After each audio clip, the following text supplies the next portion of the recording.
Button. Evening, everyone. Happy Halloween. Cat. I just saw your mask, Cat. Who else has come with their fancy dress? I was going to do the vampire teeth and everything, and I thought, no, I don't want to scare the life out of anyone. My voice is my fancy dress outfit this evening. Anyway, this is my Halloween from my little boy Kai. I promised him that I would show you all his Halloween pumpkin, so he knows that I have shown you all his Halloween pumpkin. How sweet is that? So I can at least know that I kept my mummy promise now, and he was most disappointed not to stay up for Halloween party, which is what he wanted this evening. But we are not here for Halloween. We just thought energy vampires would be a really awesome call to do tonight so that we can spend All Hallows Eve together. It is wonderful to see lots of new faces on here, but also lots of you gorgeous peeps from inside the programme too as well, which is just lovely to see you all. So I'm going to fess up front, as you may have seen in the registration email. I'm currently in healing, which you can probably tell from my voice. So just so that you know, I am a real human being. I do still have stuff going on as well. So you'll just have to work past the voice this evening and listen to everything else that we're sharing. But if you hear the microphone go muted when we're on the slides, it's not that the sound's gone. I've probably muted because you don't want to hear me coughing or any of the other wonderful things that go with being in healing. So know that I'm here. I am here. This is like a massive improvement on my voice. On Monday, I literally sounded like a chipmunk on Monday. And I was like, but I'm not in pain, I'm not ill anymore. It's literally just, this is the last little bit of it. So I didn't want to not do this call with you this evening. So we're all good with the throat. And I'm actually going to explain a little bit tonight, because it's actually a very big part of my story, what's going on with my throat. I'm going to tell you a tiny little bit of that tonight, and just so you can see in real life how some of this stuff comes along. So some of you will be really familiar with EAM already, as I can see lots of your gorgeous smiley faces here, and I know that you are.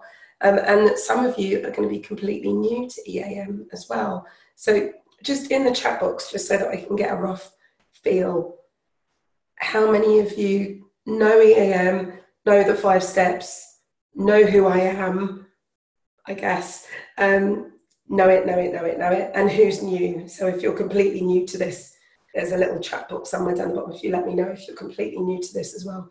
So I'm hoping lots of you, because I've only actually sent this out to our community. So know it, brilliant.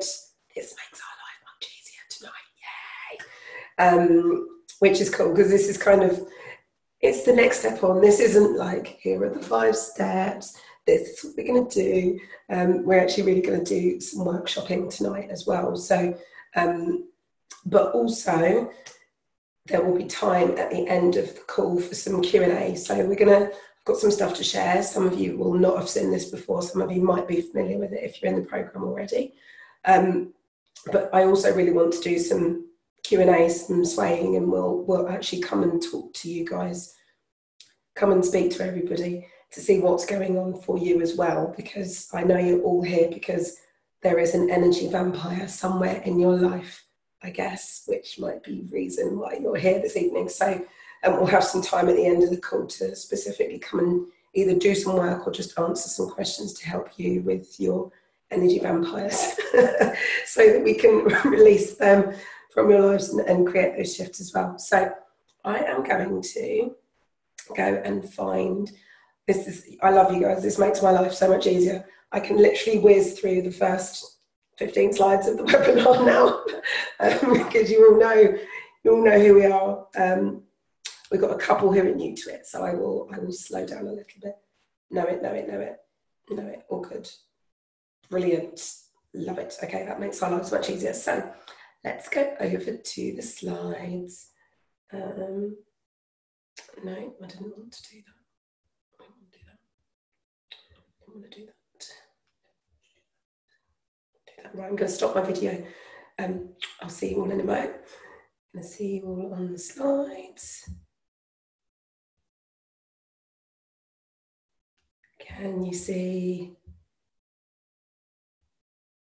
that? Yay, brilliant. Okay, we are good to go. So this evening's call is all about energy vampires.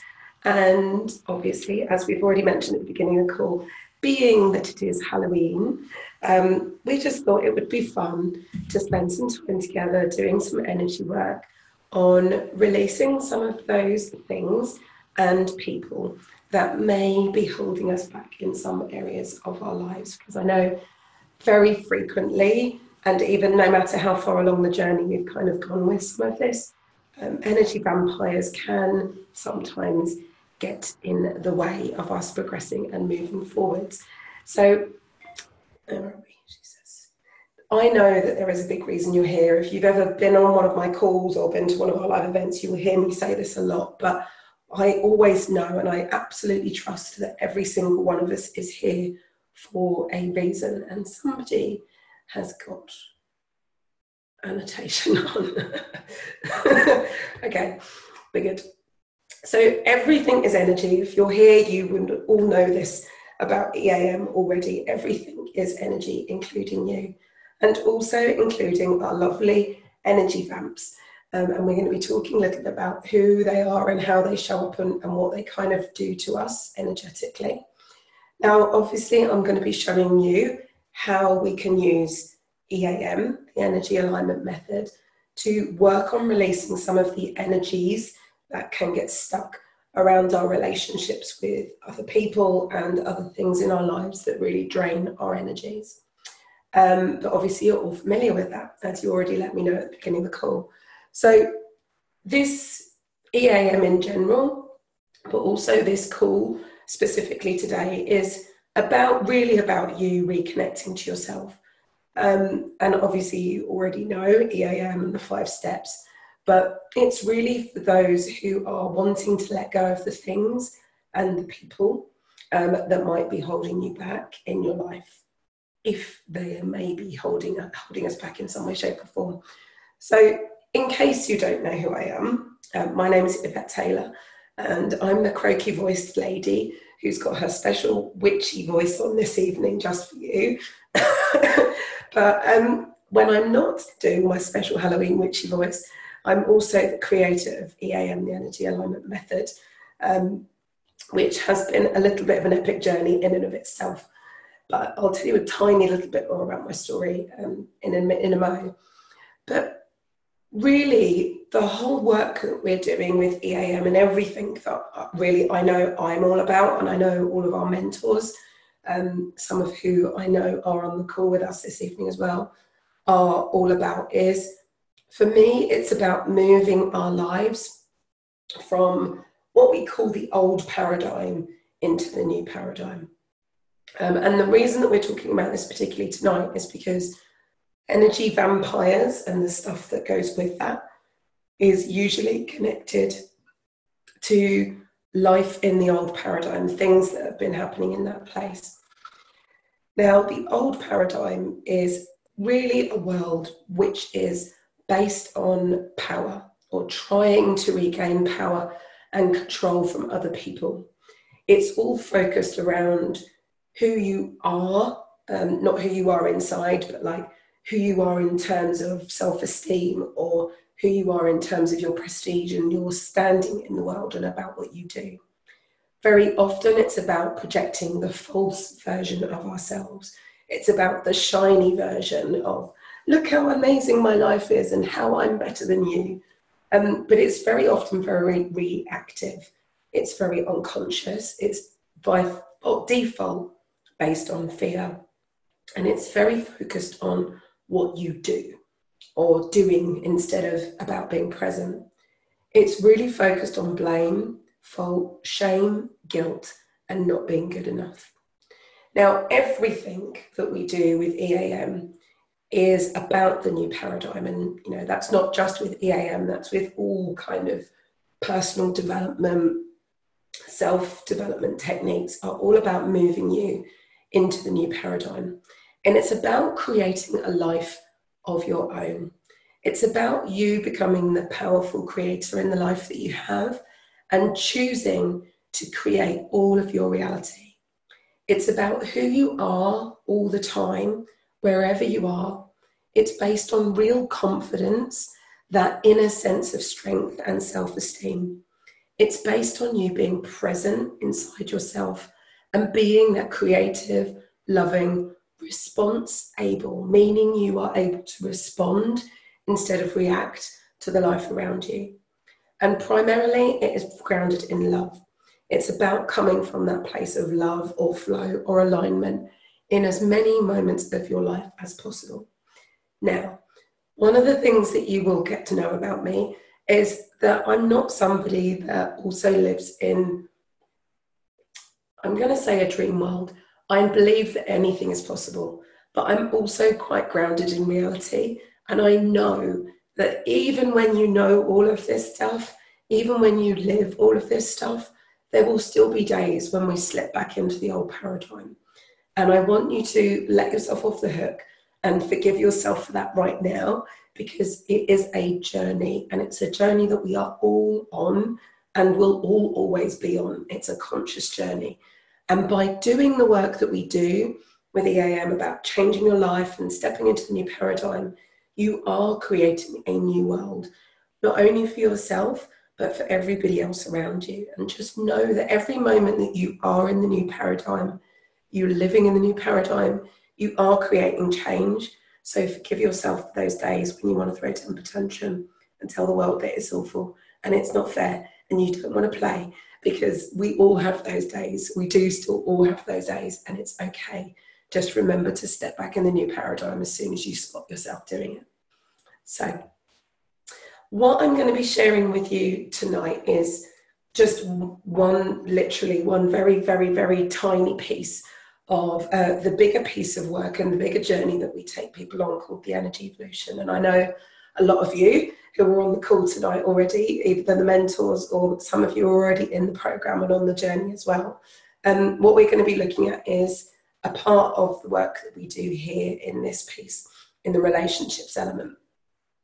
When we look at relationships, and again, we're looking at one tiny part of this tonight, there are loads of different areas that you can focus on using EAM to change not only your relationships that you have right now, but things that have happened in the past, relationships that you've got in your life right now, and also relationships you want to create in your future.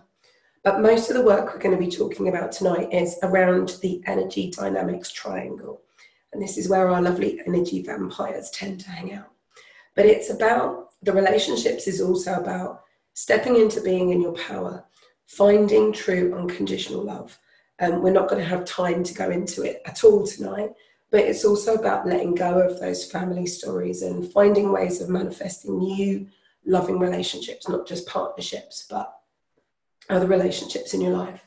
So tonight, what we're looking at is even a tiny bit of this tiny bit of a much, much bigger picture, which, like I said, I know some of you are already familiar with, but I just wanted to put it in context for those of you who are new to EAM or haven't really done any of the deeper training with us, or if you're only just very familiar with the 5 steps themselves. So I'm going to share a tiny bit of my story, as I know most of you on the call are familiar with EAM, and hopefully will have heard some of my story as well. And if you haven't, you will also hear some of it coming out in my new book. But the reason I wanted to share a little bit of my story tonight is because it's actually very, very connected to the reason why I've lost my voice. And if any of you have seen my story in either Time to Rise or the Pay It Forward series, or come along to any of our live events, some of you might remember me talking about a time in my life, which was, oh my God, 24 years ago, when I was 12 years old. I had a couple of situations happen to me that you would never wish on anyone, and let alone a young 12-year-old girl. And it was a big part of my journey.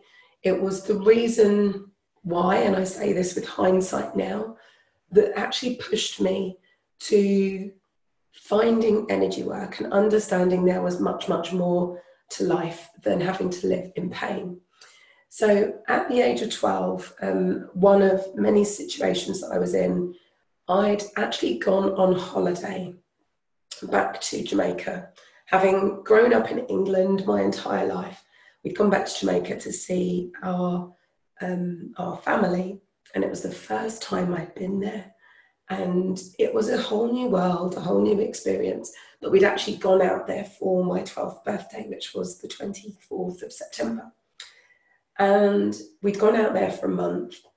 And about a week after we arrived, I met my, the first couple of days I'd met my new cousin, Nikisha, and we'd spent some time together, and I really loved hanging out with her. She was a bit older than me, and she was taking me off on all of these adventures around the village. We'd go down and play in the river, and I'd meet lots of her friends, and we'd go and meet other members of my family and things that I'd never met before.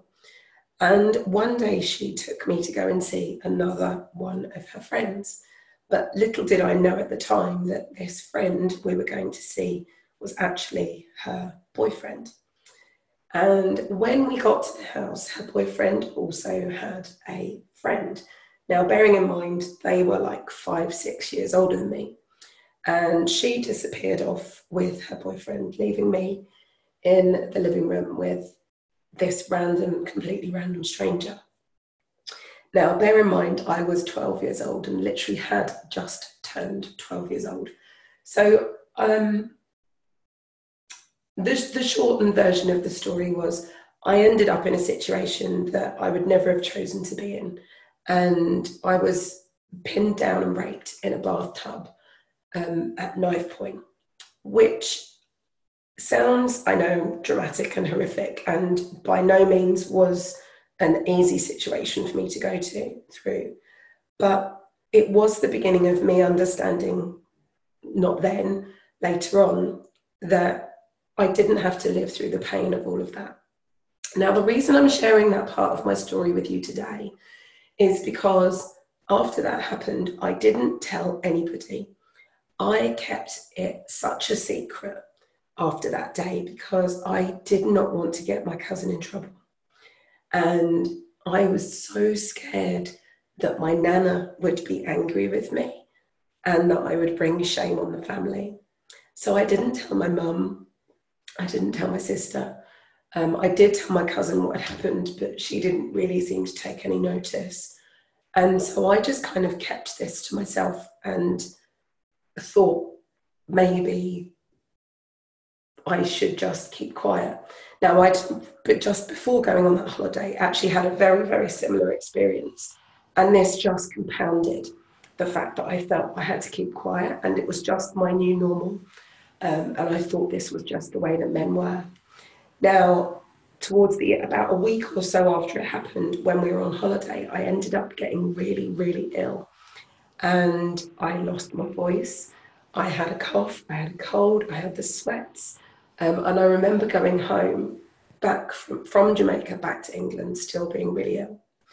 Now, the reason I'm saying all of this to you tonight is because I've only just figured out after 24 years, even though I'd let go of all the pain and everything that was connected to it, there was still a part of the journey, a part of the energy work that I hadn't done. And that was for me actually speaking my truth. So until the 30th of September this year, I'd never publicly told my story out loud. I'd said it, I'd written it in books, I'd said it in stories, but I'd never verbalized it. And when I did an event in Denmark at the end of September, was the first time I shared the story out loud. And as soon as I did, from the day after that, I had this cough for the last month. And every year, looking back, this has all only just dawned on me. This time of year, I get really ill, and I could never figure out what it was or why I kept having this repeating pattern.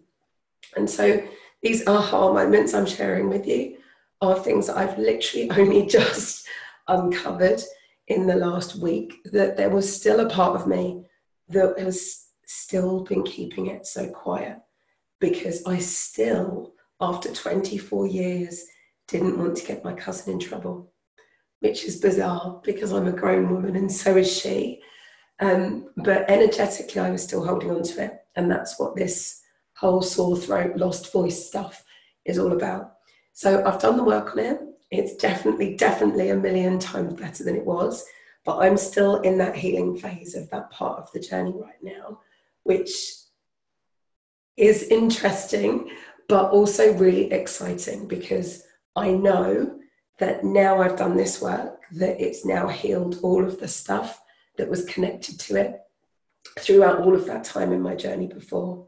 So I'm sharing that with you tonight because I know, especially if you're really familiar with EAM or if you've been doing other work, it can be really frustrating because you feel like you've done this work, you've worked through stuff, only to find that it feels like it's come back or it feels like a situation isn't shifting or changing.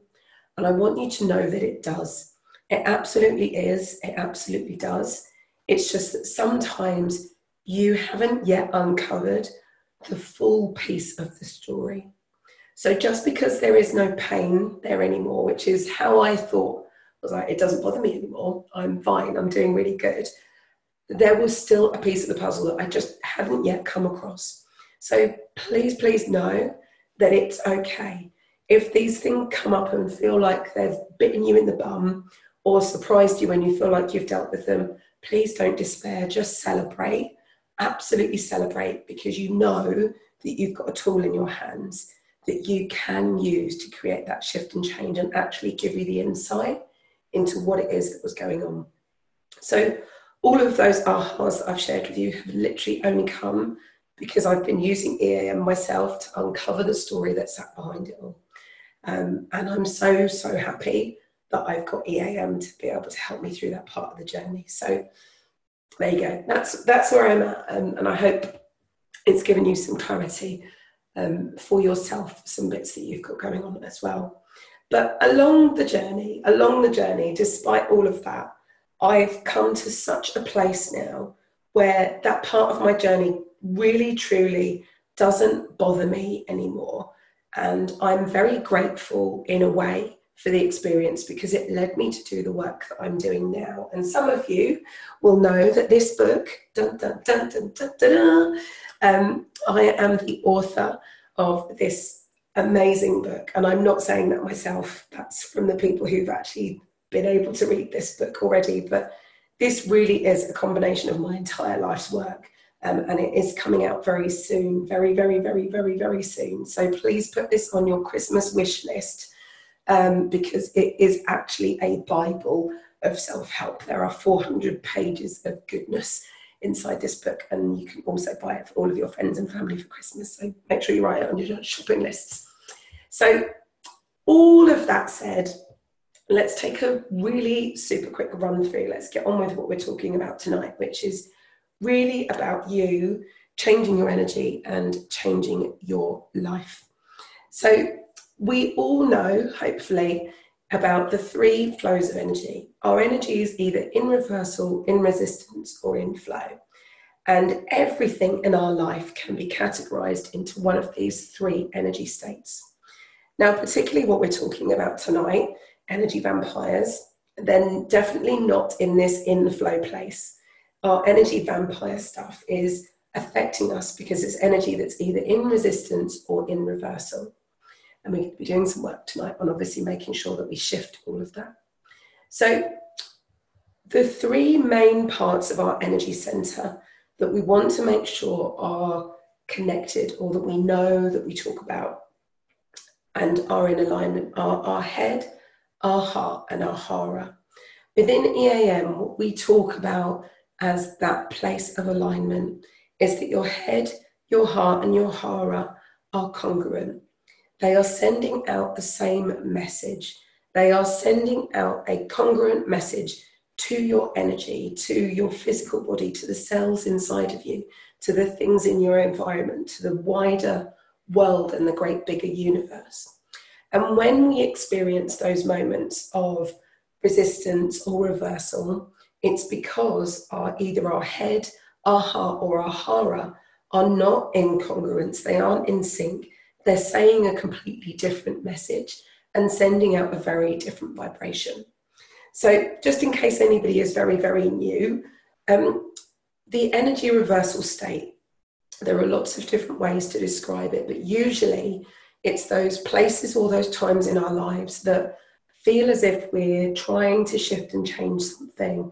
No matter how much we try to change it, it either gets worse or doesn't get better, and it feels harder. Every time you do something towards it, it almost feels like it gets further away from you to resolving it rather than getting better. Resistances are those times when you feel like you're being pulled in two directions. And this can happen again on any level of your life experience. But it's usually like there's part of you that wants to do something, and there's usually another part of you inside that's holding you back. So it feels like this push and pull of energy. You're not really moving forwards, you're not really moving backwards. You're usually ending up in this kind of stuck place. You're ending up feeling really stationary, not really moving forward in your life, but just pulled and conflicted. And so, for example, say you have a belief about something that you believe that you want to be free of these energy vampires in your life. And then there's another part of you that's holding you back. That's like, but I feel really guilty if I leave them because they've got all of this and this and this and this going on. And so we end up feeling conflicted. We're pulled between these two parts of ourselves. And that's what creates this resistance state that we usually experience. Then we have the inflow state. And the inflow state is what we are all aiming for. It's what we're all working towards all the time. The inflow state isn't just an energy state, but the inflow state is those days when we feel like everything's really great, it's going really well, we're having an amazing time, things seem to be working out for you. But the inflow state is also a measurable electromagnetic frequency, as are the resistance and the reversed states. These are states that actually change our physiology. They change the way you think, they change your stress levels, your hormone levels, they change the way that your heart rhythm functions, it changes the messages that get sent to every single cell in your body. Like the inflow state is about more than just manifesting. It really is about changing things on every single level of your life experience. So the way that we do that is by making sure our head, our heart, and our hara are sending out a congruent message. Now, the only thing that is ever in our way in any area of our lives is our level of resistance, even when it comes to these lovely energy vampires. Now, the biggest piece of the puzzle that, let me just move this out of the way to make sure you can see that. The biggest piece of the puzzle, and this is where our energy vampires come in, this is what we call the energy triangle or the energy drama triangle. Some of you might be familiar with a similar model to this from known as the Cartman drama triangle, and they talk about the victim, the persecutor, and the rescuer. In EAM, we talk about them as the pusher, the puller, and the protector, because it's all about what happens to the energy when we are in these three positions. Now, the good news and the bad news. First of all, the good news. All of these three energy positions are only states of energy, which means that they can all be shifted, they can all be changed, and they can all be transformed. The bad news, I don't know if I've done it the right way around, but the bad news is we are all doing these all the time, unless or until we become conscious of it. Now, the reason that it's called the drama triangle is because every single interaction in our lives is usually focused around people trying to move between being in the protector role into the puller role, or being in the puller role and wanting to be in the pusher. The drama comes from people wanting to move around in this, and people do it by changing what they say, changing how they react, changing how they behave, and they're trying to push their energy onto somebody else rather than taking full responsibility for themselves and stepping into their power, which is what you'll see as the circle in the middle. So the power position is the place that I really want you all to be in, and the place that I want you to come from. Give me 1 second, hold on.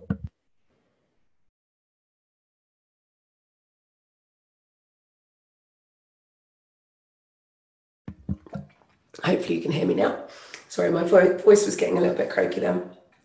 So the pusher is the person who you will notice will literally push their energy on you. They are the person who will tell you how angry they are. They will push the blame onto you. They will shout at you. They'll scream at you. They will never take responsibility for the situation. They will always be trying to push the blame for the situation onto you. But usually they're very vocal about it. So they're pushing their energy on you. The protector is usually the person who is trying to rescue somebody. They're the person who is trying to ride in and kind of save the day to make everything and everyone better. The protector role is the one that most of us, if you're familiar, or if you really like helping people, or you're the one that, if you're on this call, most of you will probably recognize yourself in the protector role. Now, the protector is always coming from a good heart, usually. They mean well in what they do. Now, the reason that it's disempowering is usually because we come at that role from a place of feeling responsible or feeling as though we have to do it. So we do it from a place of obligation rather than from a place of love. Or sometimes we might do it from that, well, I did all of this stuff for that person, and I'm going to do this for them and this for them and this for them and this for them. And you do a whole bunch of things for somebody and they don't appreciate it. And then you get really, really pissed off that they don't appreciate everything you've done for them. And then you get all, well, I did this for them and I did that for them and they never said thank you and they never appreciated what I did. That's when you know that you're coming from the energy of a protector, or when you're kind of jumping in to save somebody when they haven't actually asked for your support. And then, of course, we have the puller energy, which is what this evening's call is all about. They are also known as energy vampires. And please know I mean that with love. Now, the puller energy is called the puller energy because they literally do suck your energy. That's why they're the energy vampires. It's like wherever you are, they are the people who literally feel as if they are drawing on your energy all the time. Like no matter where you are, or if you think about them, or if you see them, or if you hear them, they're always in that down energy place. They're the ones who are stuck. They feel as though they are so stuck that they literally have to draw in energy and light from other things and other people because they feel as though they don't have any energy for themselves. My cat has decided to stalk into my office. Hold on 1 second. Hold on.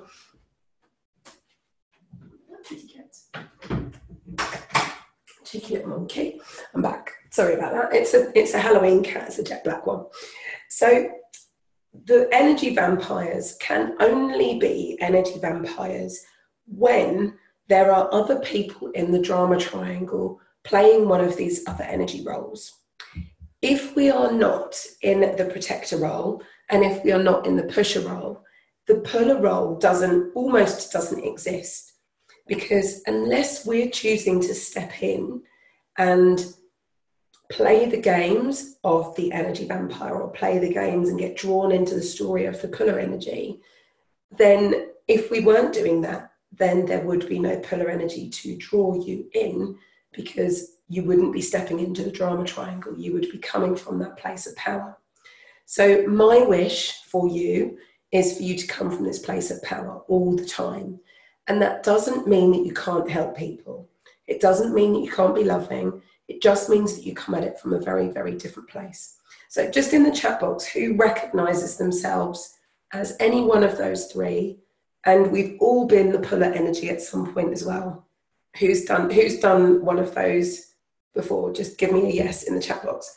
Yes, yes, yes, yes, yes. Yeah, we've all done them at some point. We've all been there, we've all done it, we've all had that puller energy at some point in our lives. And we've all also been the pusher, and we've all also been the protector. And the drama comes from us moving around between these all the time, in every conversation that we have, in every communication that we have. So let's go and take a look at how we can do some work with the vampires. So why are energy vampires attracted to us? Now, usually it's because deep inside, and this isn't a conscious thing, deep inside, they want something that you have, or they want something that they perceive that you have. So there'll be something that you've got, whether that thing is energy or hope or confidence or love or freedom. It's something they perceive in you that they want to have. And they're not doing this consciously. They're not doing this from a place of malice, usually. They're doing this because they have a need in them, and they see the resource in you, and they're looking to find a way of getting that resource. But you can see from what we were talking about earlier with the old paradigm, that comes from a place of fear. It comes from a place of lack and believing that they cannot be the source of that thing that they're looking for in you. They believe that they can't find it themselves. So they see you as the solution to their problem. And very often when we step into that kind of protector role, we become the solution to that problem, or we try to make ourselves the solution to their problem. And so it's no wonder they kind of see us as the solution to their problem, because we're usually there going, it's me, I'll help you, I'll be the one that helps you. And then you're really annoyed with them when they don't actually thank you for helping them later on. But usually they believe they're helpless. They are in that old paradigm place of lack, of fear, of shame, of guilt, whatever it is. And they believe that they cannot shift it, change it, let go of it, or change the situation that they are in for themselves. Now, energetically, the simplest answer is that they're attracted to you because you have more light or more energy than them, which makes perfect sense. You know, they're in a comparatively low energy, comparatively dark energy place to where you are, or what they believe that you have, because they're looking at something you've got, like that freedom, that love, that peace, that happiness that they don't have, and it feels like a lighter energy to them than they have right now. So you have more light than them, and that's why they are attracted to you. Now, I'm talking about energy vampires tonight as if they are only people, but we can also have energy vampires which come from a source of energy that you don't see physically. So we can also have things in our lives. It can be buildings, it can be offices, it can be that there are heavy energies attached to these other people, these people who you might see in the puller energy. And you might sense that there is a heavier energy about them that is almost connected to them. So I'm not talking about ghosts necessarily, even though it is All Hallows Eve. What I'm talking about is just energy forms or life forms that can almost become life-sucking or vampirish in and of themselves. And we can let them go with EAM in exactly the same way as we're going to talk about tonight and as we will do on the call. So yes, you can have energy vampires who are people, but you can also have energetic life forms, which the easiest way to think about them is probably like a ghost, but they're not ghosts, that can actually pull on our energy as well.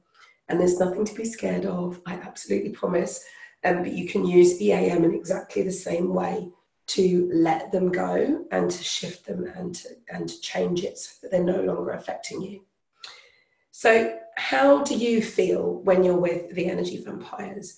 Usually, and this isn't just the people, again, this can be those unseen energy vampires. It can be that you feel stuck or ill or tired or run down. You notice that your energy gets dragged down when you're in their company or you're in that building or you're in that space.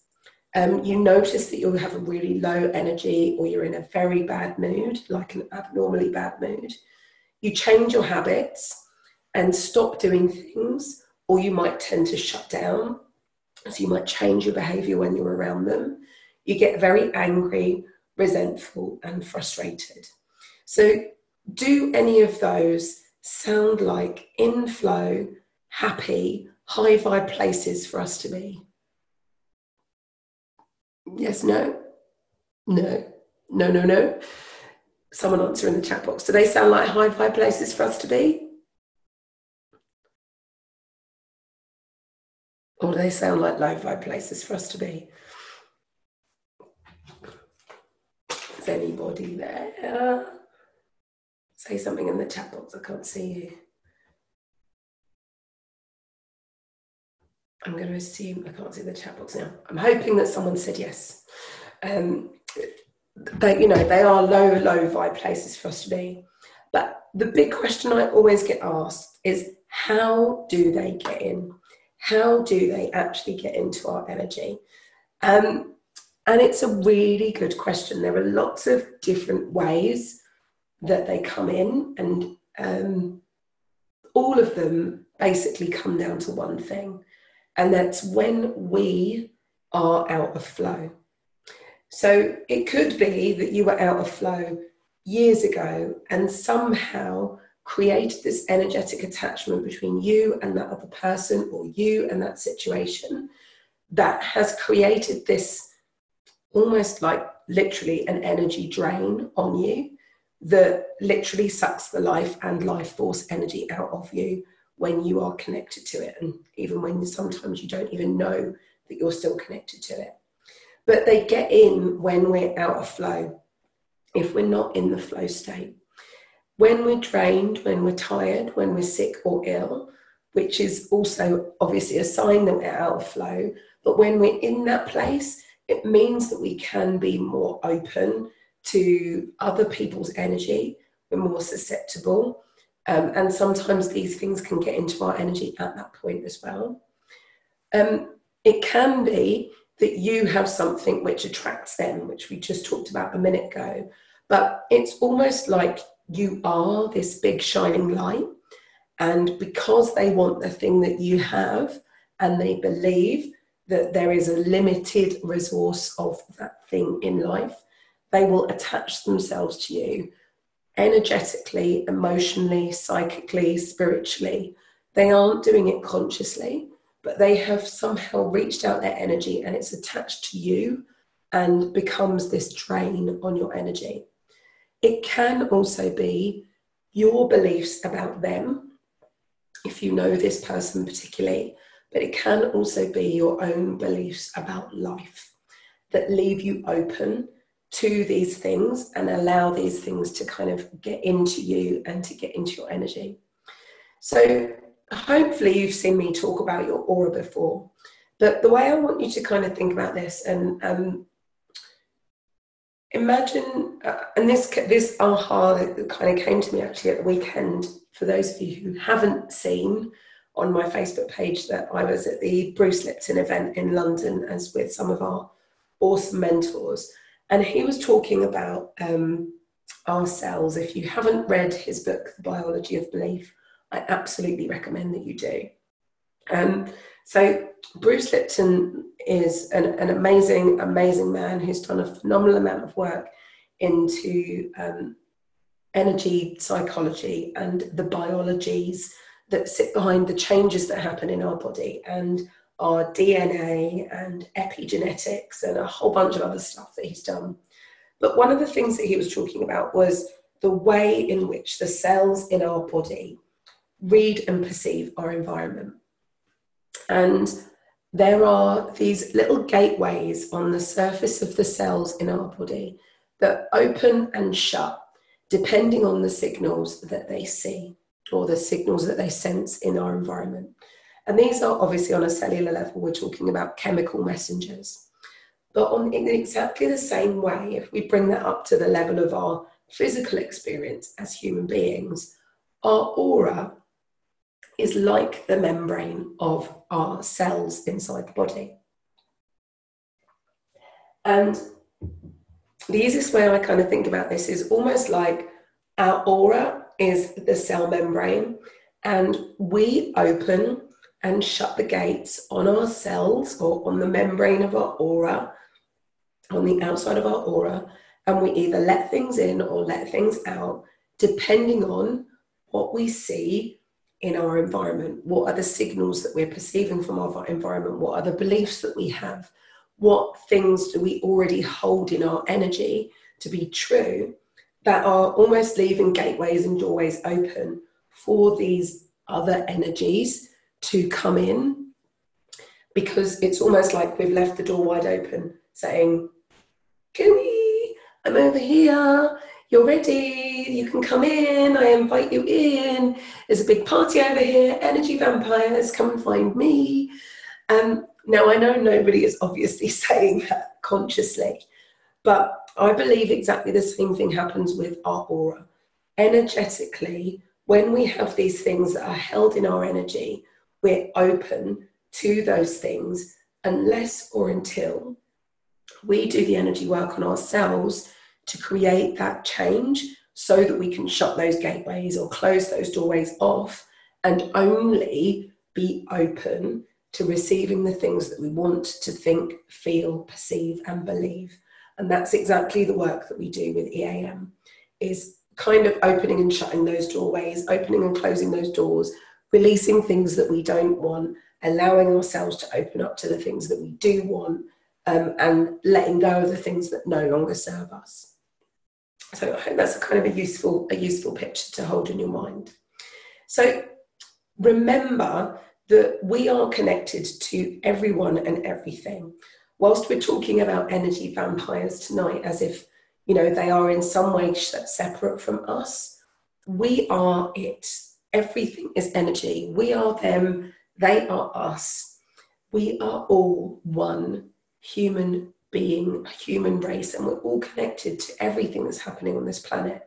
So whilst, you know, I know on a human experience level, you might just want to cut these people out of your life, or you've probably got a list as long as your arm of the things that they've said and the things that they've done and the things that happened to you because of this person, and I get it.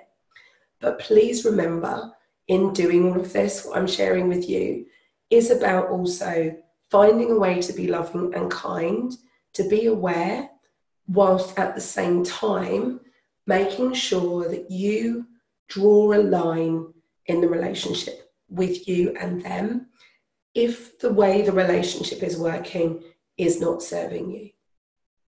Now, you know that it's not serving you when we have all of those things that come up, when we're feeling ill or sick or tired or dragged down when we're in their company, or if we have those low energy moods or we need to change, we find ourselves changing our habits. That's how you know that you've got something that you need to work on. But it doesn't necessarily mean that it's their fault or their responsibility. We've co-created this with them. But it's up to you to be responsible in the new paradigm, responsible, and draw a line in the relationship where it is right now, and make sure that you use the word no in the most loving way to stop playing into this trauma. No is a full sentence. Please remember that. No is a full sentence.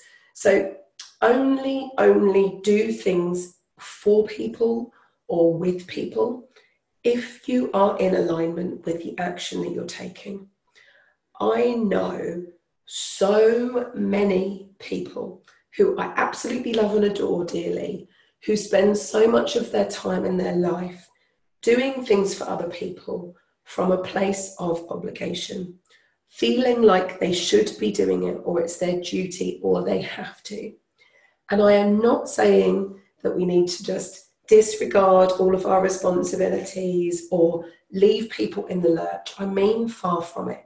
But if you know that there are people in your life who are genuinely dependent on you for their well-being and their care, please do the work that we're going to do tonight, and I'll share some other ideas with you today on being in alignment before you go. Only do the things that you're going to do when you're in flow with doing it, because otherwise it creates more of this resentment, it creates more resistance, it creates more ickiness, it creates more energy and puts more energy into the relationship that isn't serving you, and it isn't serving the other person either. So every time you do something reluctantly or against your will, you're actually building more of a wall between you and that other person, and perpetuating more of the situation that you don't want. So make sure that anything you do, and that isn't just in regards to energy vampires, that's everything in your life, but make sure that you only do the things that you're doing if you're in alignment with what you're doing. If they push your buttons, remember, excuse me, if they push your buttons, please remember that that is about you. If something that they say, if something that they do, if something that they've said, if it's the way that they've looked at you or given you that kind of slitty side eye look that you know just really winds you up and pisses you off, that's more about you than it is about them. So every time you find somebody, energy vampires in particular, pushing your buttons, I want you to check in using the sway. What is it about what they've said or what they've done or how they've behaved that's pushed the button in you? Because that's another level of resistance or possibly reversal that is holding you back, but is also contributing to the very situation that you don't want to be experiencing between you and them as well. So if they're pushing your buttons, I know it's very tempting to say, but they said that and they did this and they said that and blah, blah, blah, blah, blah, blah, blah, blah, blah, blah, blah, blah, blah, blah, blah, blah, blah. And in that moment, as soon as we're saying all of that stuff, we are only putting more and more energy into that very same thing. So if they're pushing your buttons, stop. It's time for you to do some EAM. Because the more you give, and this is the other part of this as well, when we particularly talk about energy vampires or people who are in that puller role, the more that you give to people who believe they are disempowered, that they can't do it, that they are stuck, that they can't change their life, the more you step in, usually from that protector role that we were talking about, the more you are compounding the very story that they are saying is true, because you're enabling them to stay disempowered by doing the things for them rather than empowering them to do it themselves. So you are basically an enabler. If you're there giving to somebody from a place of misalignment and you're doing more for them without them asking, or by not empowering them to teach it themselves or to do it themselves, you're enabling them to stay in that disempowered place. So recognize that you are also a co-creator, that you are energetically contributing to that situation too. Now, I know that that can be a really hard thing to say. It's really easy for us to point the finger and say, but it's not me, it's them. You don't know how mean and evil they are and all of the things that they do. Let me tell you all of these things that they've done. But every time that we do that, we're just putting more energy into that situation. And we, in the new paradigm, are co-creators of our reality. So we have to believe that we co-created every situation that we have going on in our lives, even if you don't like the outcome, even if you would just love to point the finger at the other people, we have to accept responsibility that we played a part in making that happen. And actually, it's an incredibly empowering thing for us to do, because if we co-created it, it means that we have the power to change it, and we have the possibility to co-create a whole new situation for you and for them. So, we've talked about the 3 flows of energy, and this is particularly for those people who are new, but you also have 3 flows of thoughts.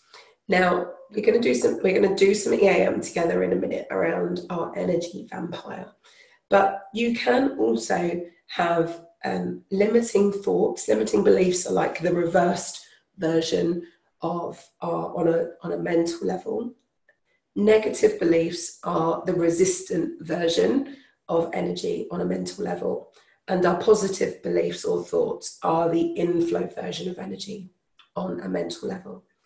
Now, the reason I'm saying that is because not only are our energy vampires affecting our energy and pulling on us, and we've got this dynamic going on, but you will also have thoughts and beliefs about that person or about that situation that are also contributing to it. So every time you say, oh, do you know what? That's just the way they are. They've always been like that. They're never going to change.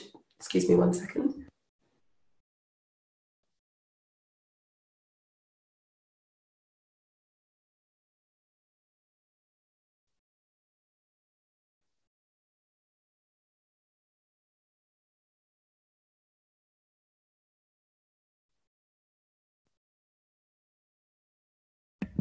I'm back. There we are. Every time that we say those things out loud, or even think to ourselves silently, oh, they're never going to change, or they've always been like that, or, you know, they're just so stuck in their ways, I'm never going to get them to see my perspective.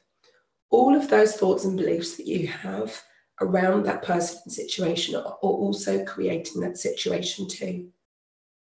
So you can, of course, use EAM to notice those words that you say, notice the beliefs that you have, notice the consistent patterns or ways of thinking that you have about that person that are also contributing to playing out this situation, and work on each one of them individually, because as you do that, you'll also see it will start to change the situation between you and them as well.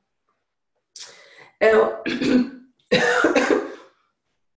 in the same way that we have our thoughts and our energy, we also have our emotions. And again, I know those of you who are in the program or been to our events would have heard me talk about this, but your emotions are also a massive part of this puzzle. How you feel when you think about that person is the message that the universe hears. The message is listening to your emotional set point. It's not just about the thoughts and beliefs that you have that you're sending out, but the message predominantly that the universe listens to and responds to is the way that you feel on a day-by-day basis or a moment-by-moment basis. So your work with EAM, and particularly with our energy vampires, is to change the way you feel about that situation or change the way you feel about that person. When you are able to do that, that's when you'll start to see the biggest shifts and changes, because you will feel different, therefore you will act differently, therefore they will respond differently, because you won't be putting out the negative lower vibration emotions when you're with them or around them. So in the same way that we have the 3 flows of emotions, fear is like the reversed. All other emotions are somewhere in between, and love is the most inflow. Now, just in case you haven't seen this, for those, again, who are new, within EAM, this is what we call the emotional scale. So the emotional scale is a really, really helpful and very powerful tool, and it might be a little reminder for some of you as well. But if we are in a situation with one of our lovely energy vampires, most of the time, our energy about that person is somewhere down here in fear or powerlessness. We might feel powerless when we're with them. We might feel guilty when we think about them. We might be really angry. We might hate them. We might blame them. We might feel overwhelmed. But all of them, all of those emotions, if we're feeling them, are keeping us energetically below the line. Now, conversely, on the flip side of that, the energy of a puller is usually because they are so stuck here. They are so stuck here in fear, powerlessness, and believing they can't do things for themselves. You'll usually see them, either in a moment of depression, or they might have a long-term period of depression. And that literally does make people's energy become this vampirish, energy-sucking vortex that pulls everything and everyone into it. They often feel guilt. They're often angry, worried, blaming everyone and everything else, and often overwhelmed. And it's because they've got all of these heavy emotions going on that they feel as though they suck your energy, because they're literally almost clawing for the happiness, the confidence, the excitement, the joy, the love, the freedom, and the empowerment. And these are usually the things that they see in you that they think they don't have, and they want it from you. Now, of course, it's not yours to give them, and it's not something they can ever get from you, but sometimes it really does feel like they do take it from you. It almost does feel like they suck the joy out of your life, or they stop you feeling empowered, or we can stop ourselves from feeling happy. And all of it, everything that we're doing, is really about bringing our emotions back up again to this place of alignment, this place of freedom, joy, happiness, passion, and excitement. Now, first of all, tonight, we're going to do the work on this for you, because that is the most important part. But one of the most powerful things with EAM, which I'm not going to talk about or teach you on here tonight, because a lot of people are new to this, is you can actually use EAM to step into somebody else's energy and do energy work on their behalf, but only with express permission energetically, that you have permission to do that. But the only way that you can do that is when you've done the work on yourself, about them, the situation, and everything else that you've got going on in your life too. So I know some of you who are on the call already know how to do that, because we've shown you how to do it, but it's one of the most empowering things you can do. Now, some people think, isn't that interfering, or isn't that manipulative? And absolutely not. We ask that we have a way of doing the work, and also asking for energetic permission to go in and do that work before we do it. And if the answer is no, then we don't go in and do that work at all. But if we are able to step in and do that work, after we've done this work on ourselves, then you see some really huge, often dramatic shifts in the relationship between you and them. Because remember, this energy vampireness, this energy connection is a two-way thing. It is happening both ways. And whatever you're thinking, feeling, or experiencing about them, they are also thinking, feeling, and experiencing not necessarily about you, but they're receiving that energetic message from you. You might think that you're really good at hiding your pissed off feelings, but they're absolutely feeling it. You know, when you are,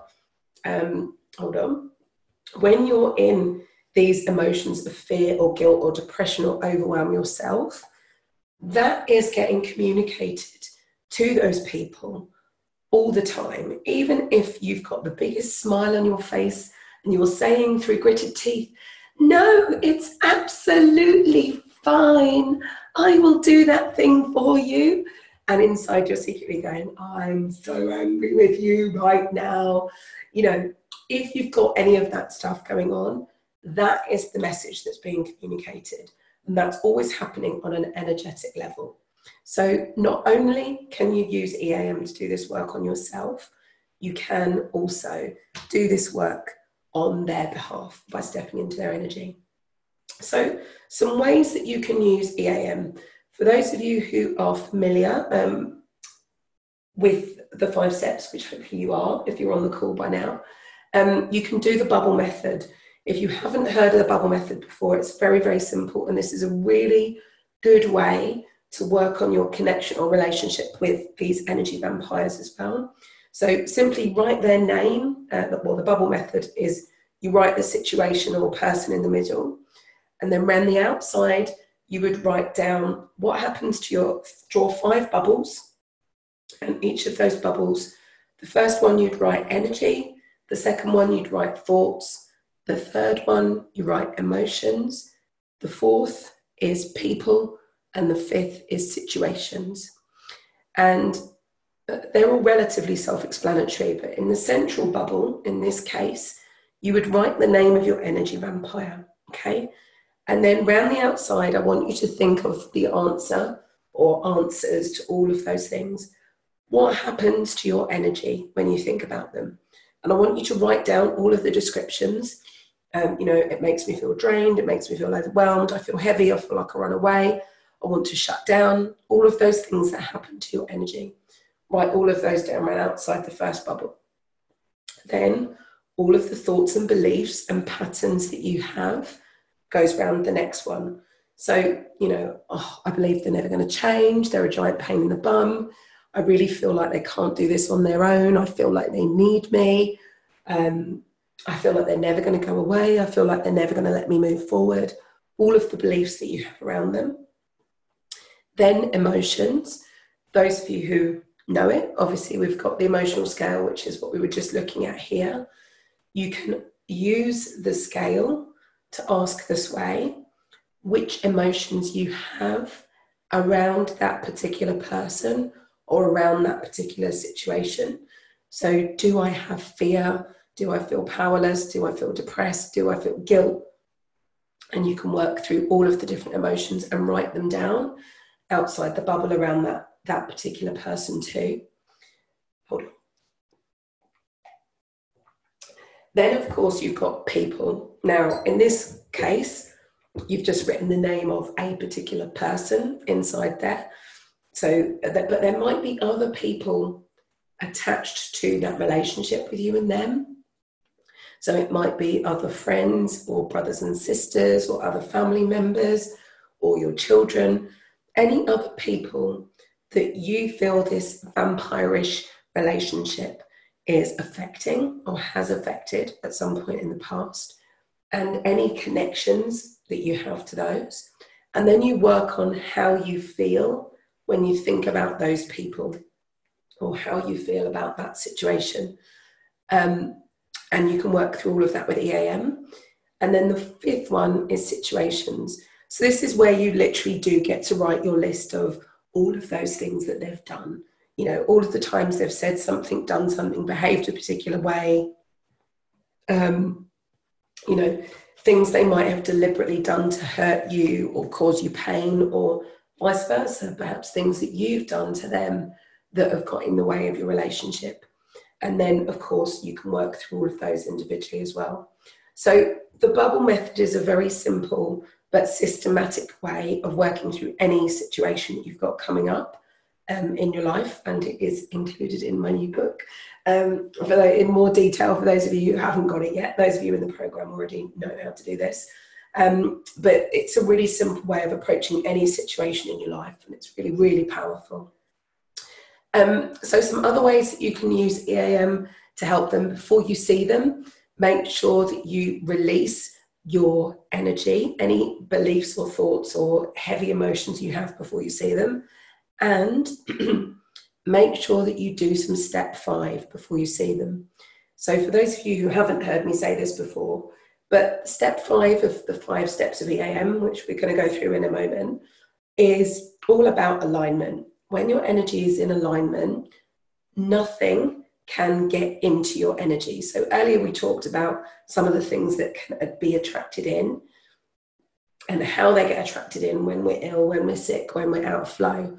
So if you know you're going to see someone who is an energy vampire, don't put up a wall of protection. Very often you might have heard other healing modalities or whatever talking about protecting yourself, putting up a shield and making sure that you're protected from them. The way to protect yourself isn't by shutting down your energy. It isn't by drawing your energy in. It isn't by putting a protection between you and them. Because what that does is puts you inside something and stops you from being in flow, and it shrinks your energy. When you're in a step 5 state, your energy expands. And when your energy is expanded and your energy is whole, your aura is like the biggest, most awesome force field ever. And so when you're in an expanded step 5 state, when you're in flow, when you're coming from a place of love, they can't vampire your energy. They can't suck your energy. They can't take your energy. They can't do anything to you because you are in such an awesome flow state. So before you see them, do the release and do some step 5. You can change the dynamics of your relationship, and that comes from all of the things that we've talked about here, but also remembering, recognizing which one of those 3 positions you're in and not playing out the drama. So making sure that every time you see them dragging you into the situation, or you find yourself getting dragged into the situation and reluctantly, doing things for somebody, or you find yourself becoming the puller energy, then just recognize it, stop, get yourself back in alignment, and come from that place of power. And you do that really by being conscious of your energy, your thoughts, and your emotions, and learning to love you first, to put yourself first before making decisions about what you're going to do to support other people. If what you're doing isn't going to make you happy, don't do it. If what you're doing is going to be done begrudgingly, from a place of misalignment, don't do it unless you've done the energy work to get yourself in alignment with it first. But just learn to love you first. Learn to make yourself the top priority. And if that means feeling like you're a little bit selfish, then brilliant, because you're the only person that's ever going to look out for you in the way that you deserve. So learn to love yourself first of all. 1 second.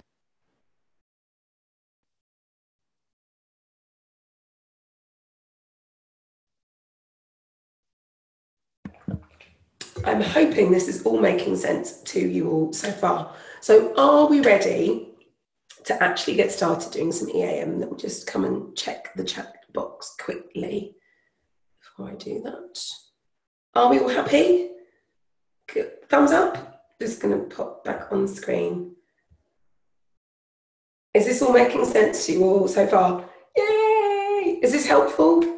A helpful little reminder. I know some of you are like, I know you know this because you're in the program already, but sometimes it's just useful to be really reminded what's going on and what's happening energetically. So are we ready to actually do some work? We're going to do some EAM on this stuff now together.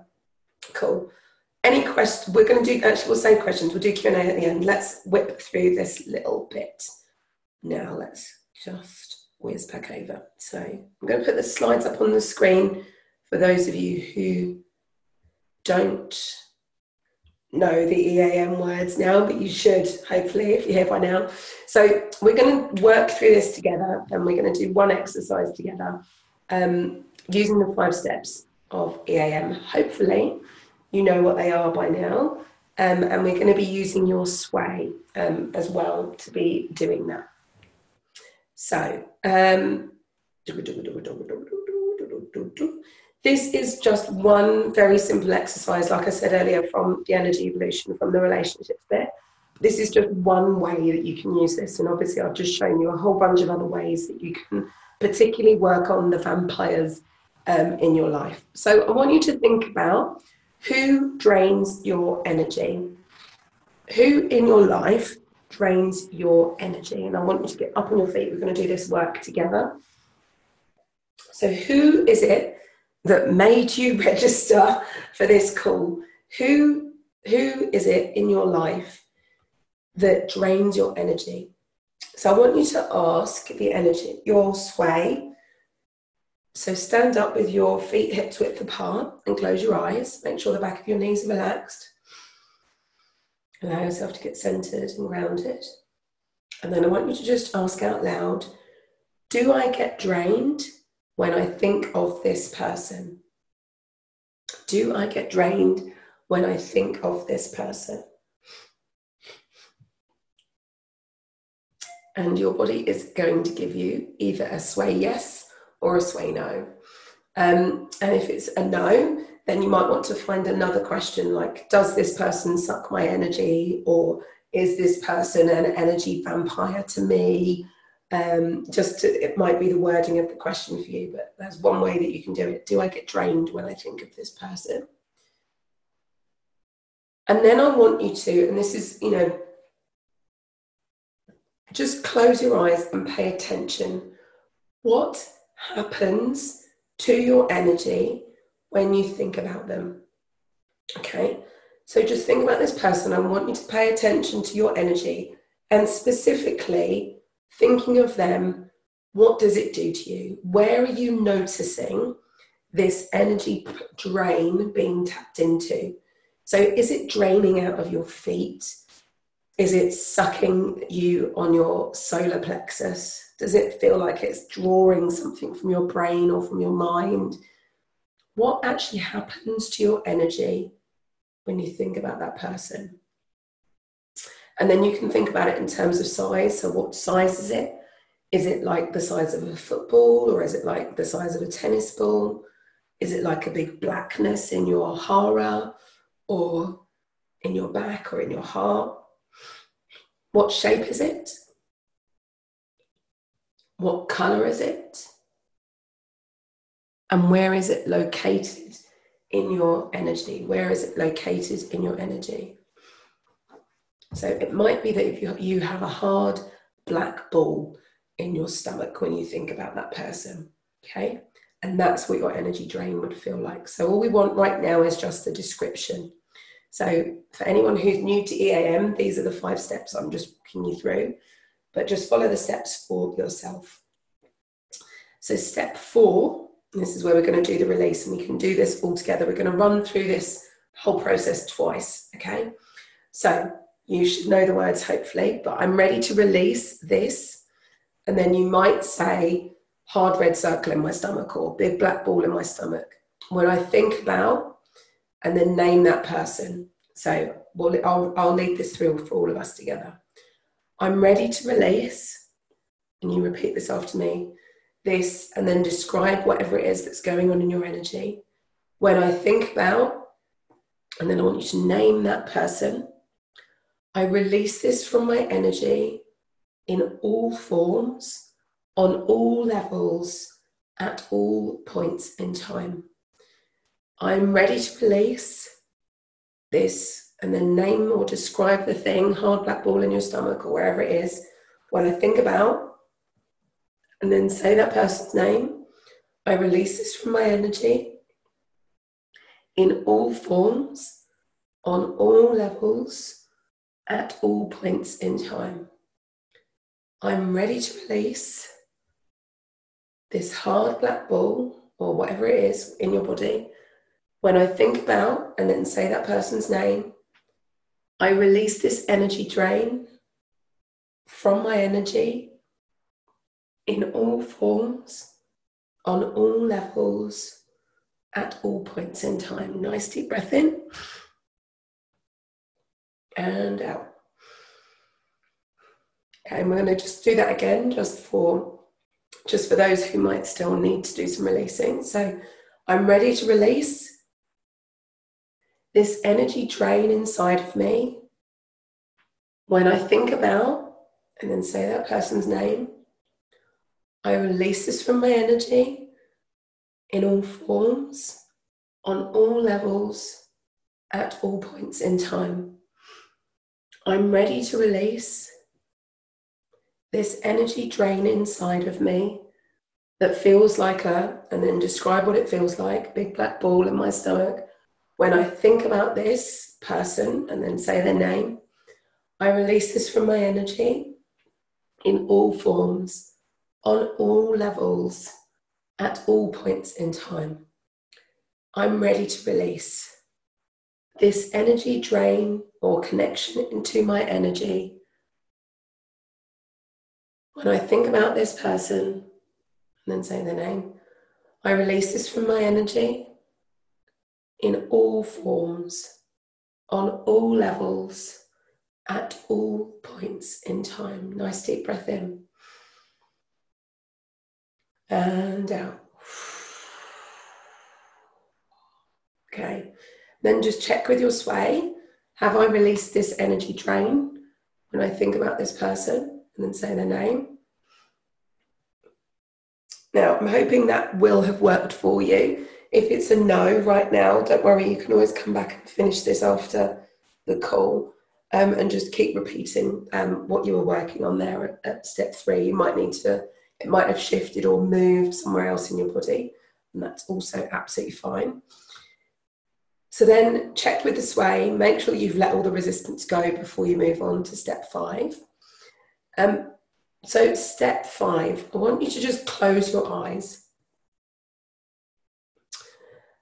And I want you to think about, first of all, loving who you are, because we can't find that place of love for somebody else unless or until we love ourselves. So think it's probably easier to love ourselves than it might be to love those energy vampires. So think about, first of all, loving who you are. Just connect for a moment to that sensation of love. And then I want you to just expand that. Where is it in your body? So if that sensation of love is in your heart, I want you to expand that feeling and let it fill your body, let it fill your heart, let it fill your whole energy. Feel your physical body, your etheric, emotional, mental. Let it fill and expand your aura as you feel this sense of love and appreciation for yourself.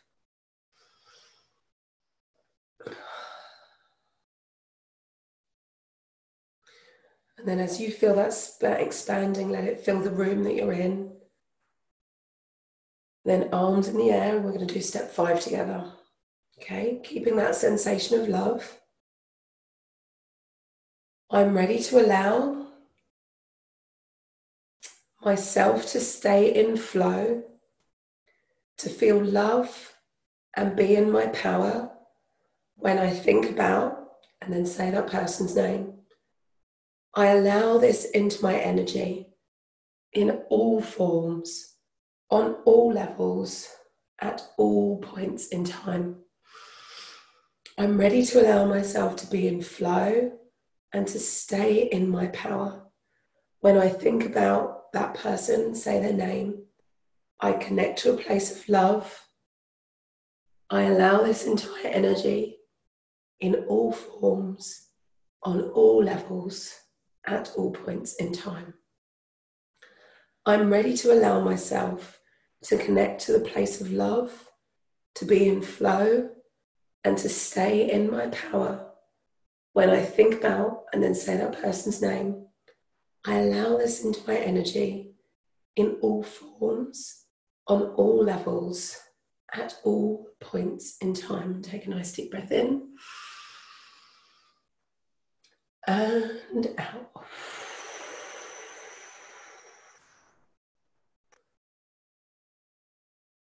Oh, that feels so much better. And then just to let those goosebumps.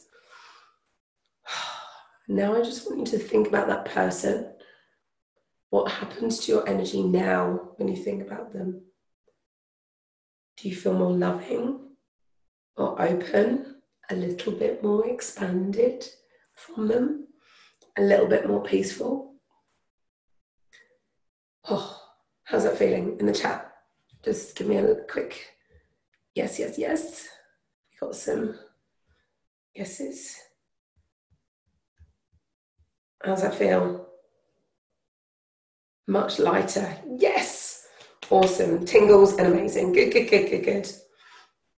Awesome. Fantastic. Lighter. Definitely lighter. Awesome. Now, feeling strong and empowered. Awesome. So thank you. Peaceful, warm, lighter, calmer. I love this. Lighter. Brilliant. Oh, I love this. And just from shifting your perspective, that's all you've done, is shifted and changed your perspective and allowed yourself to connect to that place of love. So in a tiny moment, I've released from a burden and dynamic I've carried for years, says Mama. Thank you so much. Feeling warmth, love, compassion, lightness and peace. Brilliant. Love it. Awesome.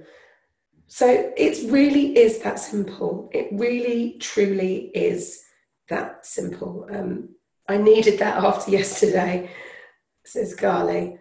Push and back, which pushes me forward, or pull from the back, pulling me. Oh, Leslie. Okay, we'll come to questions in a little while. Crown chakra is open and buzzing. Yay! Whoop, whoop, whoop.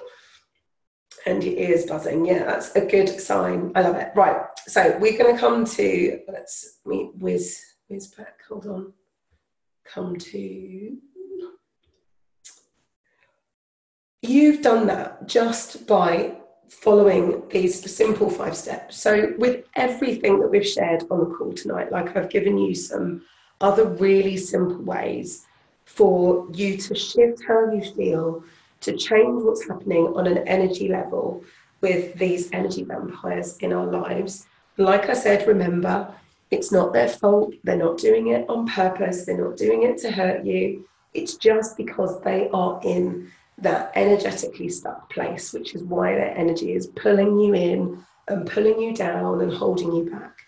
And you can shift and change what is happening in that relationship. You've got the power to be able to do that, and you've just shown that to yourself. And I know, again, those of you who are already on the journey with this, you know how to do this, but we all, as I said at the beginning of the call, you know, myself included, we all need reminding of this sometimes. We are all on a human journey on this, you know, as we go through this. So there'll be times, even though you know this stuff, that you just want to scream and shout and you just want to punch them and you just want to do whatever, but you have the power to change how you feel in any given moment. And when you change how you feel about something, that's when the shift and the transformation and the change really, truly does occur. So I'm going to come back in 2 seconds for some Q&A, and if there's anyone who's really stuck with where you're at or what you're stuck, you want to share what came up for you, or if there's something or someone particularly in your life that you want to either do some work on or just get some insight on, we'll come to the Q&A in a second.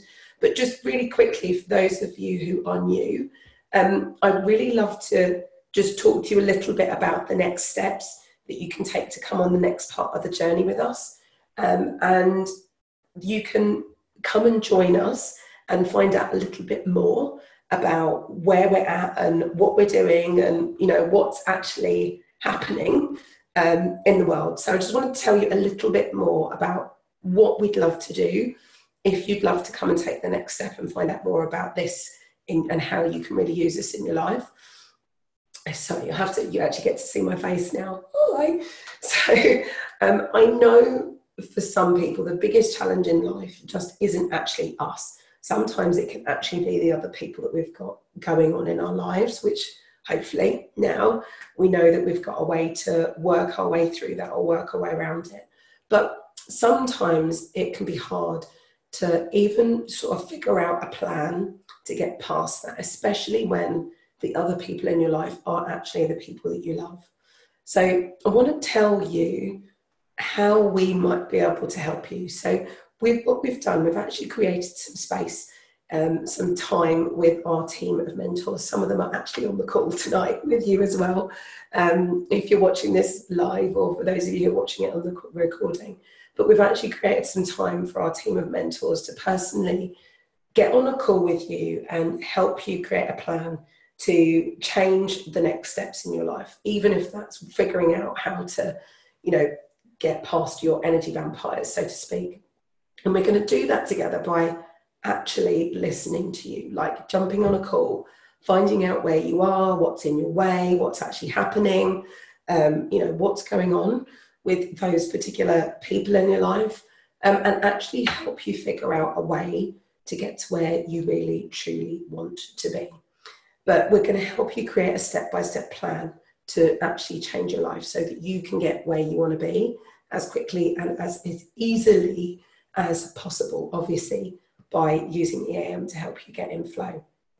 So very often, as we're going on this journey, we end up kind of stuck wherever we are. But if you want to come and join us to do this call, even on the call, I know what usually ends up happening is we end up doing EAM with you on the call, just to kind of help you get unstuck from wherever you are, whatever's going on right now. But it's really about helping you to create the shifts and the changes and letting you get more freedom in every single area of your life. So on the call, we kind of do exactly that. Listen to you where you're at, where you're stuck. Listen to what's going on for you right now. We listen for what's standing in the way, because sometimes you might think that it's one big thing, but actually the issue that's standing in our way is sometimes something completely different, but we can't even see for ourselves because we're so used to looking at all of those things that are going on in our lives. We're only looking at life through our own lenses, and therefore we can only see what we can see normally. And so by jumping on the call with one of our mentors, we're listening, but we're also looking at life from a very different perspective. And so we can give you some insight that sometimes you might not be able to see or find for yourselves. And that's usually one of the things that people find most magical, is that actually just by having the freedom to talk, by having someone to actually listen, and then truthfully and lovingly reflect back to you some of the places that you're stuck, you can actually have some of your biggest aha moments and breakthroughs on those calls as well. Now, you're probably wondering why we would be, giving up our time to come and do that. And being completely transparent, this is how we do meet our new clients. But instead of trying to convince you how great it is to come and work with us, we would really rather just jump on a call, talk to you, find out what's going on, and actually help you in advance for free. And kind of that does the selling bit for us. It's really not a pushy thing. I know that the right people will come at the right time, but we genuinely just want to help the right people. So the thing is, you can come on the call and you might think that we've absolutely wasted your time. That's literally never happened, but there is always a first. But if you really truly feel like it's been a complete waste of your time, we will give you £100 to immediately send you £100 to just say sorry for wasting your time. It's never ever happened. But if by any chance it ever happens to happen, I would happily compensate you for your time to do that. Of course, you might decide to just use the plan, skip off into the sunset and go ahead and do the work yourself. And I absolutely, wholeheartedly support you. And we would be there with you, and send you with lots of love to go and do that as well. But thirdly, and most commonly, you might be really thrilled with what happens on the call, and you might ask to come and work with us to become a client, in which case that would be really awesome. So for those of you who aren't yet, and I know lots of you on the call who are, so you'll be familiar with what I'm going to talk about, But if you did decide that you want to come on that journey, it's really a 10-month program to come and join us. And we work through the workbooks, the online training, we've got meditations and exercises to systematically kind of bring every area of your life into flow. And we look at all of those 10 key areas of your life. You might remember earlier on I showed you the energy evolution journey, where we look at your spiritual connection, your thoughts, your beliefs, your emotions, your health, your physical environment, your relationships, which we talked about in a tiny bit this evening, your lifestyle, your money, wealth, abundance, your passion and purpose in the world, your ability to make an impact and really make a difference. Because all of those make up the major pieces of our life experience. Now you get to come and be part of our Facebook groups. And the biggest thing for me, which is probably one of the biggest parts that I think anyone that's on the call will probably agree, is actually having the community. Because everybody is so stuck at different situations, and different situations in your life got you stuck where you are right now. And being part of the community, you also have your own mentor and your own accountability group. And they are there to help you get unstuck from the things that are holding you back. So when you're part of the collective group program, we're there with you to do the work. You've got your own accountability group who do become like your lifelong friends. But every week you'll have a call with your group, with your mentor, who's there to kind of support and guide you. But they're there to help you get unstuck. And then you have a Q&A call with me every 2 weeks, very much like this, where we jump on a call, it's Q&A time, we'll do work together, all sorts of weird, wonderful things happen, we celebrate wins, and it's an opportunity to really kind of ask anything. And if you need EAM, then we'll jump on the call and do the work on whatever it is that's kind of holding you back, because it's just how we roll, really. But as a collective group member, we also really, really love getting together. So as part of that, you get 4 free tickets to join our 2-day live events throughout the year. And these are just an amazing, amazing opportunity to get some hands-on help, spend some time with me, with your group, and with the wider community. But we kind of dedicate those events to like 4 big subjects. So getting your life in flow, relationships, money, living your life on purpose, and creating like your best year ever. But they are always mind-blowing events. Now, of course, all of that only happens if we decide mutually that we're a really good fit, and if you decide that you actually want to become a client. And if that is the case, the collective start is just $328 a month, or there's also a version called the Creator, which is $128 a month to come in and join us as well. But I know sometimes some of the people that we meet along the way also are feeling a little bit called to become an EAM mentor themselves. Either you've already got a therapy background, or even if you've never ever done that before. If that's something that's intriguing for you, the 10-month journey is the first part of the journey to becoming a mentor as well. But I just want to be really, really clear. This conversation that we're offering to do your next steps call is not a sales pitch in disguise. On Halloween, I could have worn my Halloween costume. It really isn't that. It genuinely is an opportunity for us to connect, to find out if we're the right people to support you. And even the call itself massively gives you clarity and helps you get clear on what the next steps are, whether you choose to come and work with us and do that or not. So if you feel that you've wasted your time, I promise I will keep my pinky promise to you. I'll give you £100 because it's never ever happened. I know people absolutely love getting on the calls and getting so much clarity about what they need to do next. Whether you decide to take the next step and become a client or not, we're really not attached to that. There is a little catch though, because we can't help everyone. So in order for us to do this, we do have, it's pretty reasonable, it's not very strict criteria to do this, but really you must be ready to change your life. If you're going to come and do one of these calls, we're giving up our time to come and do the call with you. And whether you're going to join the call group and work with us or not, I want to know that you're going to take what we share with you and actually go and put it into practice. So you must be ready to change your life. And that means you're prepared to trust the process and take the leap and do whatever it's going to take to create the life you want. Second, that you are actually committed to changing your life for yourself, and that you're not just looking for a real quick fix, but rather an actual plan that's going to help you create real change in your life. And third, that you are ready to step into the new paradigm, which we were talking about at the beginning of the call, which means stepping away from the bitching, the moaning, the whining, the blaming and shaming, even if you know that you're not right there yet. But it's really about you standing in your power and coming from that place of flow. And don't worry if you're not there, that's exactly what we're there to help you with, as we go along the journey, but you must be at least willing to go there. But that's it. That's kind of our only prerequisite, get the words out, to booking a call. Like, you've just got to be able to do those three things, like be ready to change, be able to commit to yourself, and that you are ready to step into the new paradigm. So if that sounds like a plan, I will post a link in the chat on the call for those of you. But if you're watching the call later, it's www.energyaalignmentmethod.com/book-a-call-discover. But there will be a link somewhere on the page. If you're watching this in the replay, there'll be a link on the page for you to go in and do that as well. And then just follow the steps really there to book a call in with one of the team.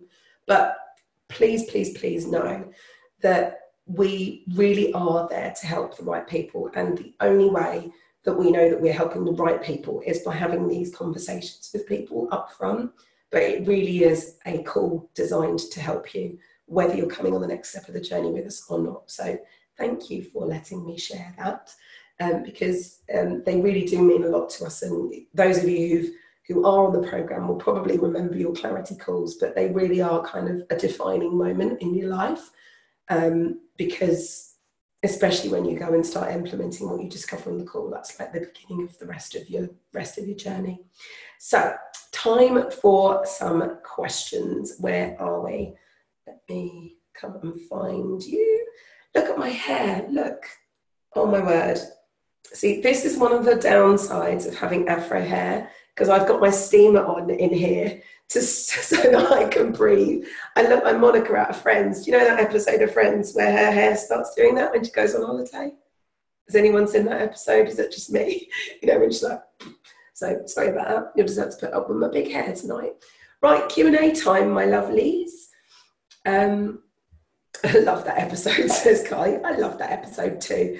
I actually did have my hair like her at some point, when she does the big bouncy kind of thing. Right, here we are. Let me just pop this in the chat for you. So for those of you who want that link, there you go. It's there in the chat. I've lost the other half of it.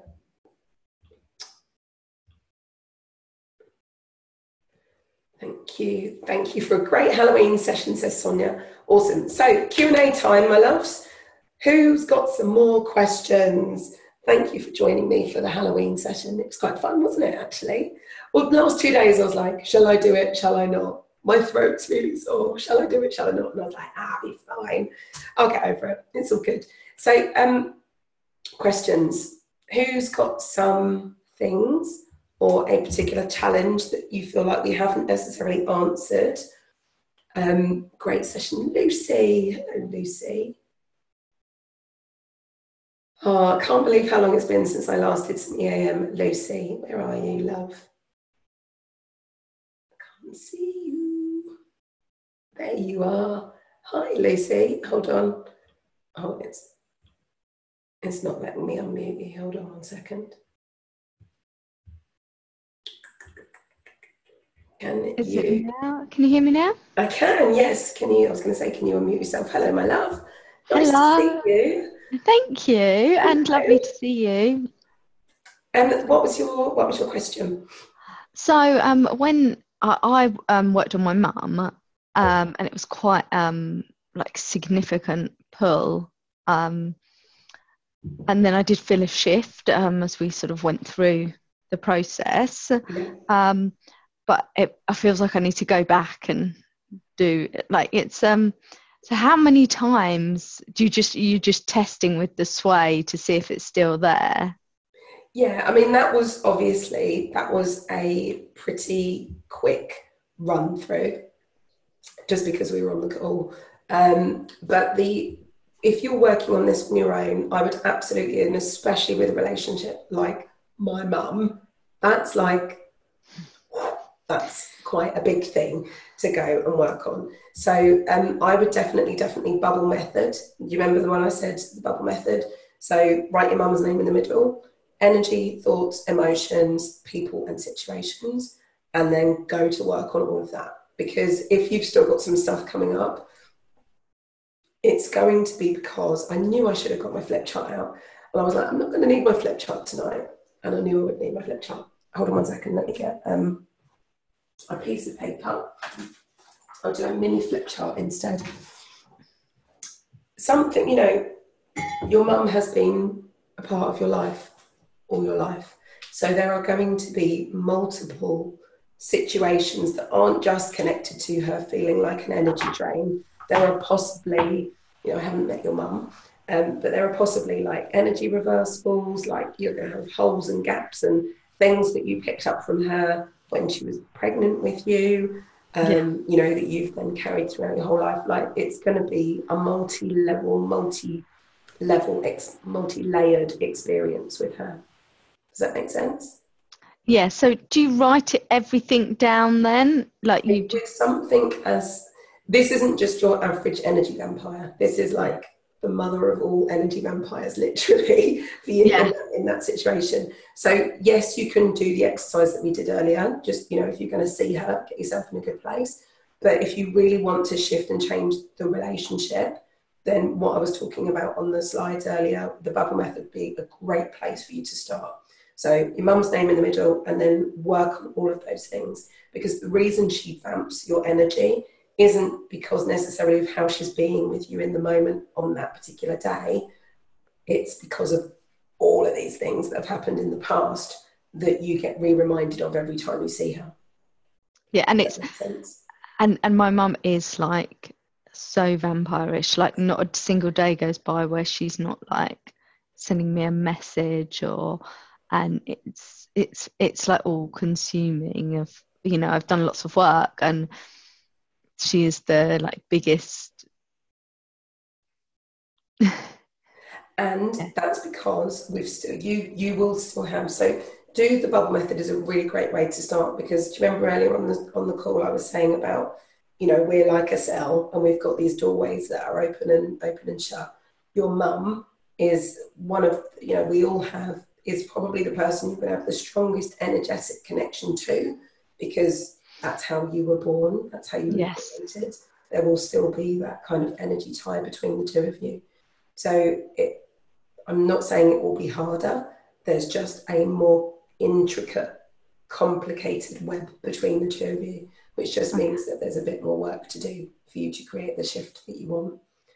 And it's just through writing it out that it shifts? So write it out and then follow the 5 steps. Oh, and then do that, Write EAM to all of the things. So this is like creating your big to-do list. So a big flip chart piece of paper, write all of those things down, and then EAM, everything you write down that's on there. Sorry if I didn't make that clear earlier. Yeah.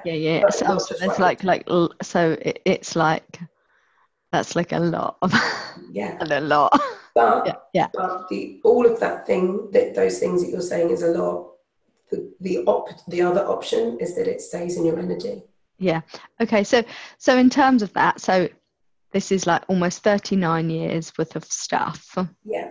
Okay. Like more than that, because like my mum was pregnant with me and all of that, and then this before, so like 40 plus years. And any other lifetimes that you've exactly as well, just to add to that list. Oh, winner. So right. So in terms of beginning, then I start with like my big old piece of paper and I start writing. Yeah. And then do I write it all first before I do? I would write it. Yeah, I'd get it out, like, and you will add to this, especially with, with something. It'll be a piece of paper that you probably keep adding to. So write out all of the things, you know, the big things, the big situations. Obviously, you don't have to go through systematically. When I was 7, she said this. When I was 10, you know, she did this. But there'll be some big kind of key pieces of the puzzle. There'll be some particular emotions that you feel when you think about your mum. So just start with those. And as you start working through it, what you'll find is that by taking out the big ones, you often knock out a lot of the small ones as well. They become obsolete because the small ones were actually connected to the big ones. Anyway, so the list might look huge, but actually by the time you would probably not end up working through the whole list. So you'll find inside my book how to actually use the bubble method. Okay. When is the book out? Oh, don't. It's going to be out before Christmas, but it is actually a textbook. It is actually that thick. That is actually the size of the book. But in there, I show you how to run through it. But basically, use the sway. Once you've written them all out, use the sway to help you define where to start and what to do next. Because it kind of helps you leap around energetically where the connections are that are out on that. Yes, it is out on Kindle already, but the Kindle version's got spelling mistakes in that make me feel uncomfortable. So shh, not telling anyone. Okay. I prefer a paper book anyway. And the paper book's much better. So yeah. So just then use this way to help you start working through. That's where to begin, because otherwise it might look a bit overwhelming when you first start doing it. But the good news is, once you work through that, it's so worth doing. So whilst you've written it all out, and whilst you're working through it, obviously there's a lot of energy in that paper. Yeah. So, like where that piece of paper lives, or what about that? You can EAM the energy in the paper. Oh, okay. So I could, and then I might just have to keep doing that as I write more things to it, or that. But as you're doing the work on the stuff that's on the paper, you're going to be releasing the energy that's in the paper anyway. Yeah. Okay. But when you like if I've written loads of stuff out, and let's say even I choose an A3 piece of paper or bigger, as I work through them, there's a lot of things to work through, and you're not going to work through it all in one go, and still the energy's there. But that stuff that's on the paper is in your energy anyway. It's not like you're adding to it. It's in your energy. Oh, it's just there. So it's in your energy anyway. What we're doing is a process to get past the point of it being in your energy. It's a really good question though. But yeah. Celebrate. Let us know how that goes, won't you, in the Facebook group, Lucy? Of course, yes. Now I've got to do it. Got it. But, and is anyone else thinking, oh my God, my list is massive? That's just who else is thinking, oh my God, my list is massive. I've got loads to do. Like the alternative, we always have a choice. The alternative is it stays in our energy. Get the piece of paper out. What are you waiting for? Get the piece of paper out. And, get to it. Because that's what you're aiming for. You want that sense of freedom, and that's how to make it happen. So keep us posted, my lovely. Thank you. Anyone else got some questions? Who else?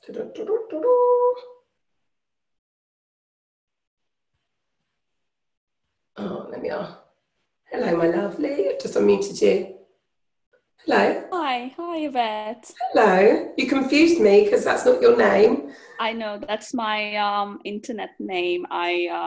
This is my email address, which I use to log on to different things where I don't want people to know my name. Oh, so I've just made up a name. This is the other side of you. I like this. So what's the question, man? So I haven't actually formulated a question in my mind, but I've got this colleague at work who I've got a dynamic with, and while doing the vampire process, I used her. But basically what's happening is that she is, and now this might sound like a pusher moment, but it sounds like I'm blaming her, but she seems like a person who wants a lot of power in the office. And we clash on an unconscious, subtle level because for some reason I'm threatening her and she's threatening me. Okay. So it's like a power dynamic. So, I mean, in the last few months, we have really improved our relationship. We're trying to get on with each other, and I'm making efforts and she's making efforts and all that. But there are moments when she feels quite threatened by a lot of different things. So when she's threatened, she will get very defensive, and she will become aggressive in certain way. So not aggressive like shouting at me, but aggressive in a talking down kind of a way. Yeah. And when she does that, my energy seems to shrink, and I'm not able to sort of hold my ground. And I'm quite upset with myself about that. And I'm trying to, do something about this situation, but nothing is working, because every time I see her, I feel scared, because I don't know, because she's been aggressive in the past. And that's not my style. I don't do aggression to others in that way. Exactly. You just described exactly what's happening energetically. So because you feel scared, your energy does this. So when she says something, she can overpower you. Literally. And that's exactly what happens. But when you're in your step 5 state, when you get yourself, prepare yourself to be in that space, when you get yourself in flow, and if you're conscious that you're scared of her, there's obviously some more EAM work for you to do on what is it about her that you're scared of, because she's only coming from a place of fear as well. When people are defensive or fighting back, that's usually because they're coming from a place of fear. So she's also coming from that place of fear. So she's also ungrounded and also not actually coming from a place of power. She's just redirecting her fear in a different way. So neither of you are actually coming from a solid, strong, grounded place. So you, when I say the upper hand is the wrong word, because you're aware of that and you can be conscious of it, you can choose to change your energy and then get yourself in a place of power by being in flow before you go into work. So I would make it literally part of, first of all, do the bubble that we've talked about today on anything else you haven't worked on around her. And then every morning before you go in, I would be step 5ing. I'm going to have a freaking amazing, awesome day. I'm going to stay in my power. I'm going to speak my truth from a place of love. I'm going to own my space. I would sit there in my office and I would expand my energy to make sure that I've created not a protection, but I have expanded my aura so big and so white and so shiny that should she step into it, it will set off an alarm. Beep, beep, beep, beep, beep, beep, that she kind of stays away from you. But it's about that pre-preparation. If you leave yourself to get to that point where she's fighting you, it's too late energetically for you to change, if that makes sense, because you're already in that weakening position. So go in prepared, not expecting there to be a fight. Align yourself to being in flow and align to having a great day and align to being in that step 5 state and preparing the space for it to be a harmonious place to be, rather than going in with the shit, what's she going to say today kind of thing, because that's co-creating the situation. Because I bet you probably still have days where you're like, what's she going to say today? Like, as you're going into the office, I can see your face, you're like, yeah. So you're playing into that situation as well. And she's probably coming into the office like that as well. Oh, God, am I going to have to lose my rag again today? Because she doesn't know any other way to communicate. So you can pre-pave the situation for both of you to create a different way of being and a different way of communicating. One of the things for me is, maybe I'm coming from a wrong angle, but I keep telling myself that I don't know how to be assertive, and I'm constantly challenging myself to be assertive around this woman. And when I don't, then I feel like I'm losing, and that's the dynamic I'm in. So is assertion, and this would be something to check in with you as well, is assertion the right energy or the right thing that you need? Or do you need to be coming from a place of power? Because assertive, in the way that most people talk about assertive, doesn't, for me, feel empowering. Assertive means that you are usually asserting your will on somebody else. And for me, that's still kind of an old paradigm energy, if that makes sense. I will win. There's like an underlying tone of I will be the winner. Does that make sense? To me, it means standing up for myself. So maybe, so check in with the sway and ask if you're using the right words, because standing up for yourself, even standing up for yourself, sounds like you're preparing for a fight. Yeah. It's not, I'm going to stand in. Is that your smoke alarm? No. Can someone else hear a smoke alarm, or is that just me? A little blip. I don't know if it's mine, it's fine. Both of those sound like they're coming from I'm expecting something. I've got to stand up for myself. I'm asserting my power. You're pushing back against something. So there's three things I would definitely work on those beliefs around, and get yourself to, and use the words for you, an empowered place. That means that you're coming from your step 5 state, which is when you come from that empowered place, there is no push. There's no need to be assertive, because you are in the most, sorry for anyone that's offended by swear words, you are in your most unfuckable with state. Nobody can mess with you when you are in that step 5 state. So there's no need to assert your will, because your step 5 state says it all.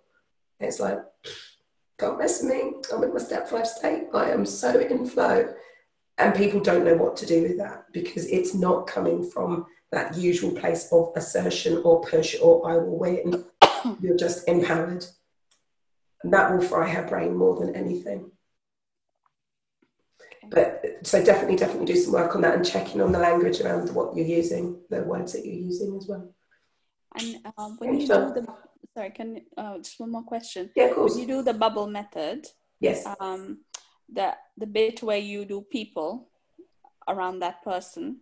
Yes. So, what are you doing with that people? As in, so in this case with the vampires, so people, you would write down any other people that are connected to that situation. So there might be someone else in the office. There's another colleague. Other colleagues, your boss, things that you think she said, other people that are ganging up, it's just other people connected to that situation. And then what do you do? Release those people? Yeah, so how do you feel about those people? What happens to your energy when you think about those people, in the same way? There are lots and lots of different ways to explore it. But yeah, usually what happens to your energy when you think about blah is the best place to start, because it tells you the big picture. Thank you, sweetheart. Thank you. Right, where I'm going to mute you. Any more questions? Give us a little wave or say hi in the chat box. That was a very high chat box.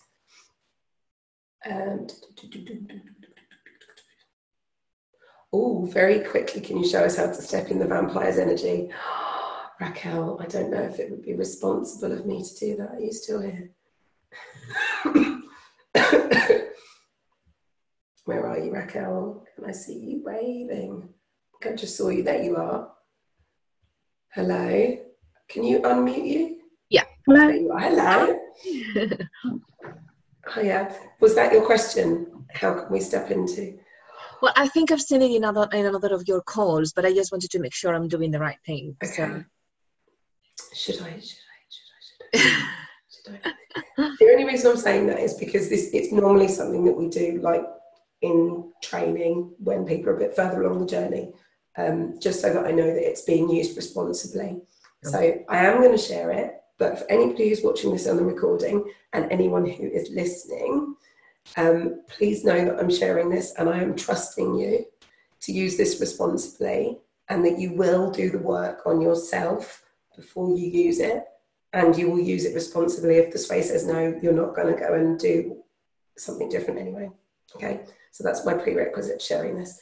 So the way that you would step into someone else's energy, first of all, you definitely have to have done the work on yourself. So all of those things that we shared earlier on, you really need to be in a really good place, a really, really good place.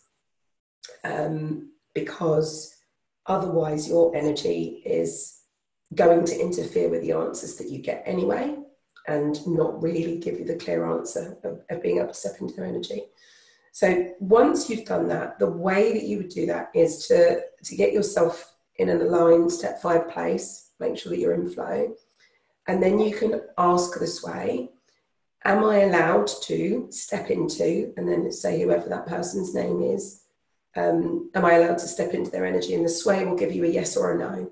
And if the sway says no, then you have to honour the sway and not go and step into their energy.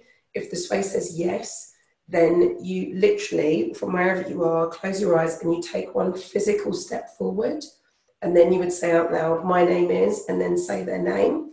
And you'll notice that your body will sway forward and give you a big yes, which tells you that you are then in their energy. So once you're in their energy, you then use the 5 steps in exactly the same way that you do for yourself. You can ask the questions, you can do the work, I'm ready to release, and you do it all in the first person whilst you're in there for them. But very often when you step in, you'll find your whole physiology changes, your energy shifts and your energy changes, and you can just work in exactly the same way that you do for yourself. So follow all of the steps. Make sure that when you are in there that you leave them in an amazing step 5 state. Like, you have to leave. It's like going around somebody's house. You have to leave it, sneaking in and cleaning it all up, and then you have to leave it all nice and bright and shiny for them. So make sure you do a really big step 5, leave them in a really high vibe place, and then to step back out, you take this one step backwards, and make sure that, and ask this way again, or say your name again, my name is, and then just make sure that you're back in your energy. So you might need to do a quick step 4 release. I'm ready to release this person's energy. If it doesn't let you, if it says you're not in your energy, can you step back? Mm-hmm. So I'm ready to release this person's energy. And then step 5 yourself again. I'm ready to allow myself to be fully present in my physical body. And as Raquel, I allow this into my energy in all forms and all levels at all points in time. So just make sure you're back in you afterwards.